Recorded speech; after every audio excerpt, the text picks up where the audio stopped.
Alors il va y avoir effectivement un changement au niveau de la date des prélèvements des contributions sociales sur les contrats multisupports. Alors qu'est-ce que ça veut dire tout ça? Parce que de prime abord, c'est un petit peu compliqué. D'abord, il faut savoir qu'il y a deux sortes de contrats d'assurance vie, les contrats en euros et les contrats multisupports.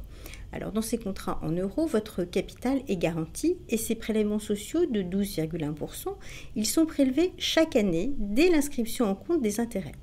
Les contrats multisupports sont des contrats différents. Ils sont composés, comme leur nom l'indique, de plusieurs supports, des fonds en euros, donc comme les précédents qui sont à capital garanti, et des unités de compte, SICAV ou fonds communs de placement, dont la valeur varie bien en fonction de la variation de la valeur de ces supports.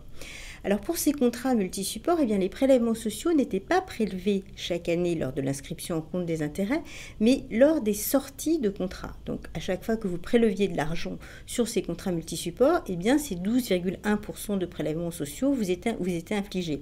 Alors qu'est-ce qui va changer? Eh bien ces prélèvements sociaux de 12,1% seront également prélevés sur la part en euros de ces contrats multisupports dès l'inscription en compte des intérêts. Donc, in fine, ça ne va pas changer énormément de choses pour les assurés. Alors, ça va changer quelque chose de façon assez marginale.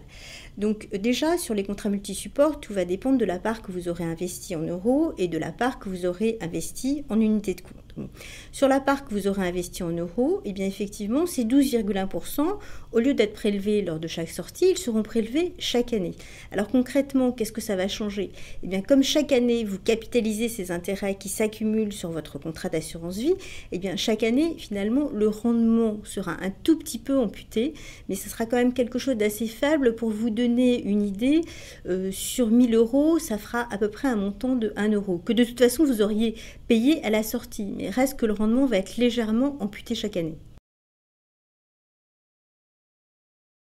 Alors pour 2010, probablement non, puisque les intérêts seront déjà inscrits, donc ça va très probablement s'appliquer à compter du 1er janvier 2011. Reste qu'on peut déjà prévoir à peu près quel sera le rendement des contrats en euros pour 2010. Donc l'année dernière, selon les chiffres de la FFSA, la Fédération française des sociétés d'assurance, ce rendement global pour les contrats en euros, donc à capital garanti, était en moyenne de 3,7%. Maintenant, le niveau des taux d'intérêt ayant baissé et ces contrats en euros étant essentiellement investis en produits de taux, il est fort probable que ce rendement tourne autour de 3,3-3,5%.